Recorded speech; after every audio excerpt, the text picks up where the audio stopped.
We pulled real 200,000 mile data on 3 generations of Mustang, and what we found isn't what most enthusiasts expect.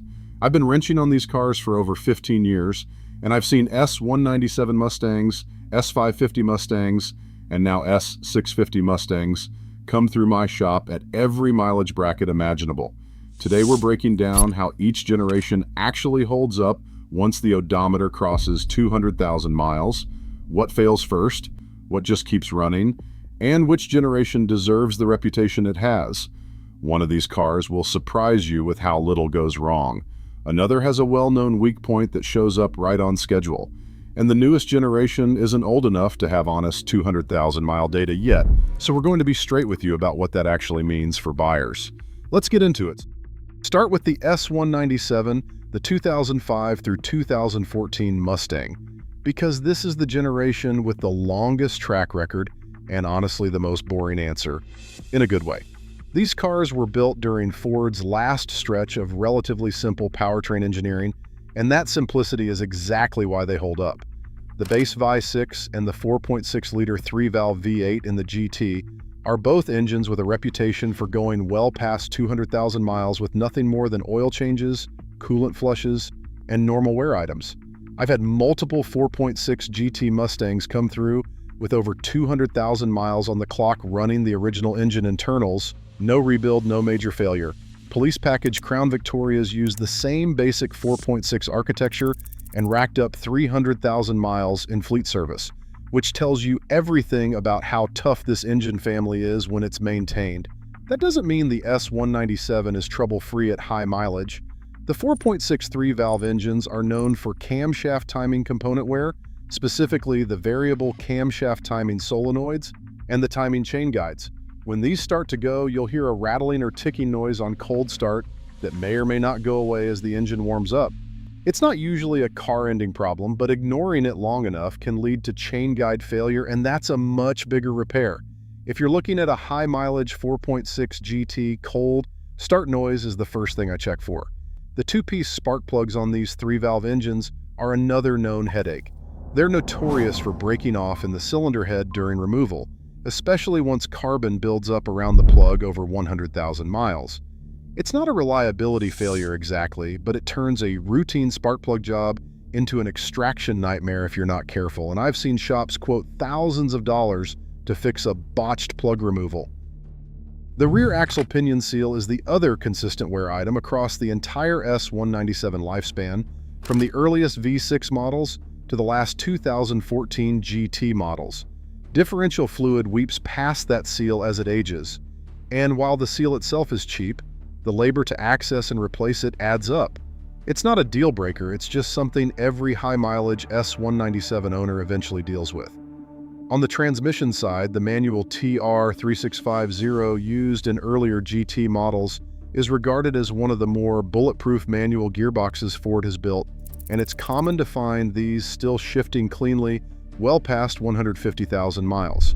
The later MT82 6-speed, introduced for 2011 and up, has a rougher reputation, particularly around notchy shifting and a known weak second-gear synchro, but the transmission itself typically survives to high mileage as long as it's not being abused. Convertibles built before the 2011 chassis update also deal with more body flex over time, which shows up as creaks and rattles rather than structural failure, but it's worth knowing about if you're cross-shopping a drop top. What stands out about the S197 at 200,000 miles is how mechanically honest it is. There's no 10-speed automatic guessing what gear it wants to be in, no dual air intake system to keep synchronized, no massive digital dash pulling power and generating heat. It's a front-engine, rear-drive muscle car with a proven push-rod simple approach, even in its overhead cam form. And that simplicity is why so many of these cars are still daily drivers, well past the 200,000 mile mark, with nothing more dramatic than water pumps, alternators, and the usual wear items behind them. The interior tells a similar story, though it's not all good news. S197 cabins from the earlier years, particularly 2005 through 2009, used harder plastics that were already a step behind the competition when new, and by 200,000 miles, those plastics show their age with fading, creaking trim panels and worn seat bolsters, especially on the driver's side. It's cosmetic rather than mechanical, but it does affect resale value more than owners expect.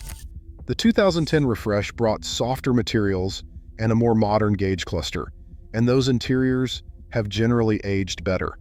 Electrically, the S197 is refreshingly simple by modern standards. There's no massive central touchscreen drawing constant power, no over-the-air software updates that can introduce new bugs, and the electrical gremlins that do show up are usually limited to power window regulators wearing out or the occasional failed body control module, both of which are well understood repairs with parts that are cheap and plentiful given how many of these cars were built. Rust is rarely an issue on S197s that lived in dry climates, but cars from the Rust Belt can show corrosion around the rear subframe and rocker panels by high mileage, so a careful inspection from underneath matters more than what the paint looks like on top. One more point worth making about the S197 is just how many of these cars exist in daily driver condition with well past 150,000 miles already on them, which gives buyers a huge pool to shop from and a strong base of independent shop knowledge. Nearly every mechanic who's been in the trade for more than a decade has serviced dozens of these engines, which means diagnosis tends to be fast and accurate rather than a guessing game, and that alone saves owners money over the life of the car. Now the S550, 2015 through 2023, and this is where the story gets more interesting, because Ford genuinely improved the car in most ways while introducing a few new failure points that didn't exist on the S197. The 5.0-liter Coyote V8 that came standard in the GT is mechanically an outstanding engine. I've talked to shops that have run hundreds of Coyotes through their bays over the past decade, and the consistent finding is that catastrophic engine failure on a stock, properly maintained Coyote is rare.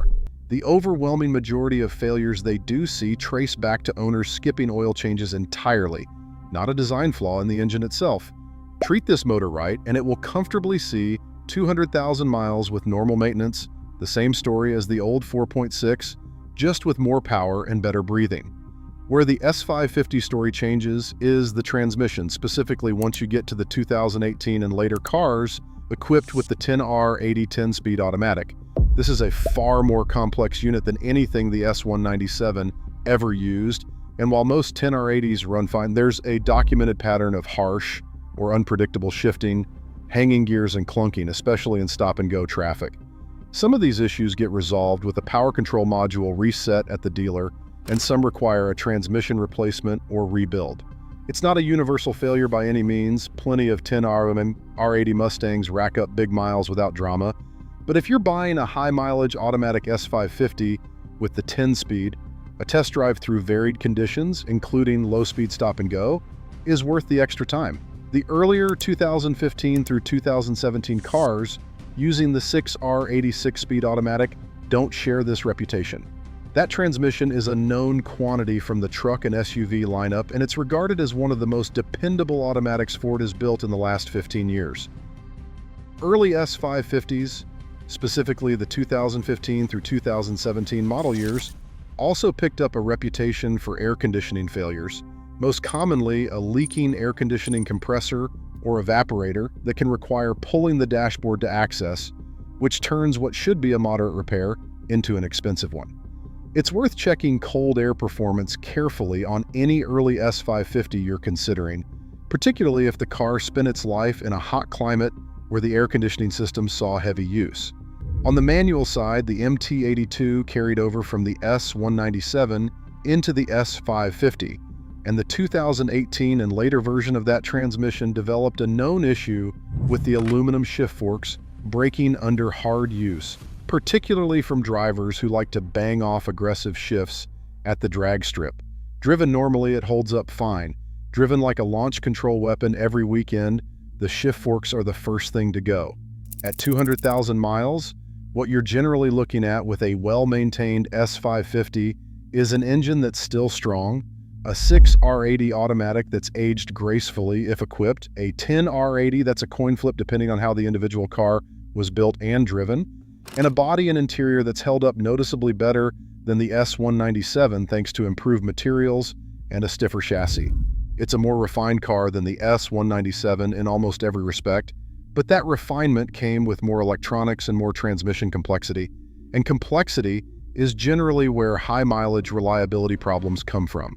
The S550's electronics deserve their own mention, because this is the generation where the Mustang really became a computer with a V8 attached rather than the other way around. The sync infotainment system, the digital instrument cluster available on later trims, and the expanded network of sensors and modules all add convenience, but they also add failure points that simply didn't exist on the S197. High-mileage owners commonly report needing an infotainment module reset or occasional backup camera glitches, minor annoyances rather than car-stopping problems, but they add up in shop visits over the years in a way the older car never did. The handbrake mechanism on S550s is a known minor wear item too, with the rear caliper handbrake not always fully releasing after extended use, which shows up as high handbrake travel or the parking brake light staying on longer than it should. It's an easy fix with some lubrication and adjustment, but it's another item the S197 simply doesn't have to worry about since its handbrake mechanism is more basic. Body integrity on the S550 is genuinely excellent. The chassis is stiffer than the S197 chassis, particularly on the convertible, which means far less of the cowl shake and body flex that plagued drop-top S197s.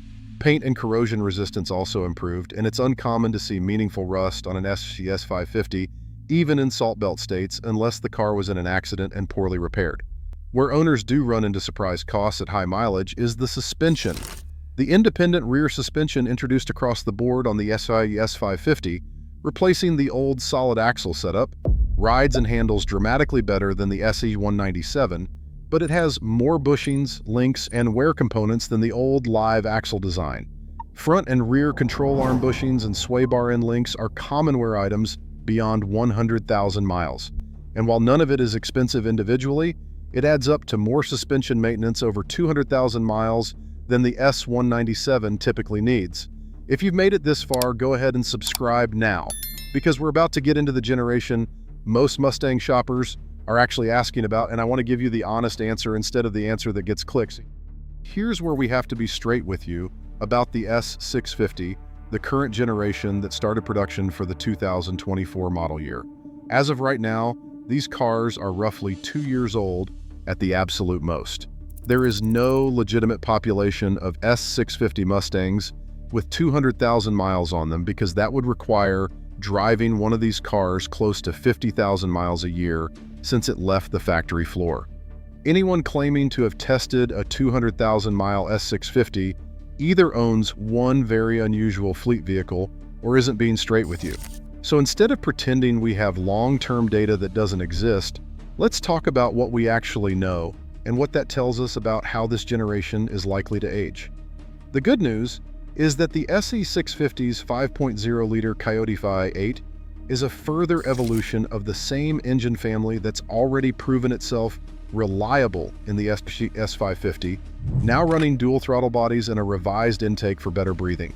There's no fundamental reason to expect the core engine architecture to age worse than its predecessor, since Ford didn't reinvent it, they refined it.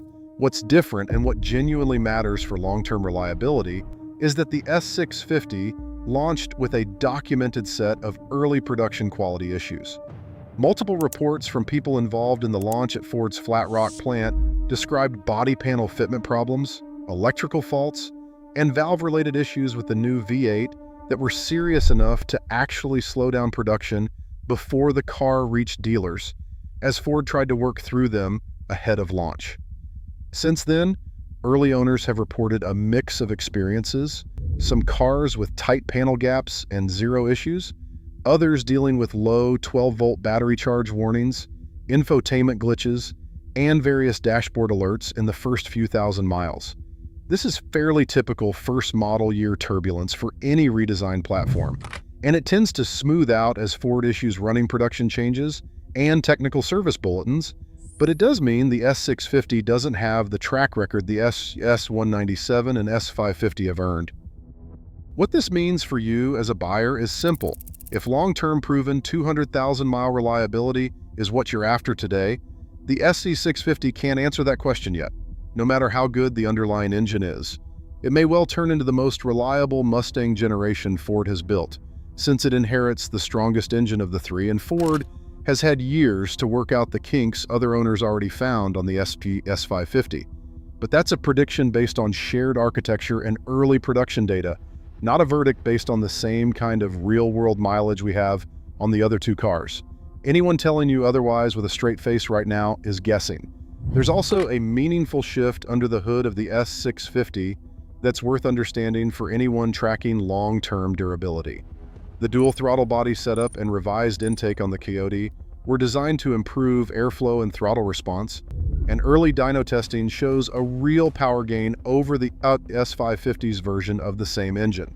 More airflow and more power typically mean the engine is working a bit harder at any given point, which is generally fine for a factory-tuned, warrantied engine, but is exactly the kind of change that only reveals its true long-term character after tens of thousands of owners have put real miles on it in real conditions, hot climates, cold climates, stop-and-go commuting, and the occasional track day. The transmission lineup carried over largely unchanged from the late S550, meaning the 10E R80 automatic and the Getrag manual are still in play, so whatever reputation those units built up on the previous generation is a reasonable, though not guaranteed, predictor for how they'll behave in the S650 as well.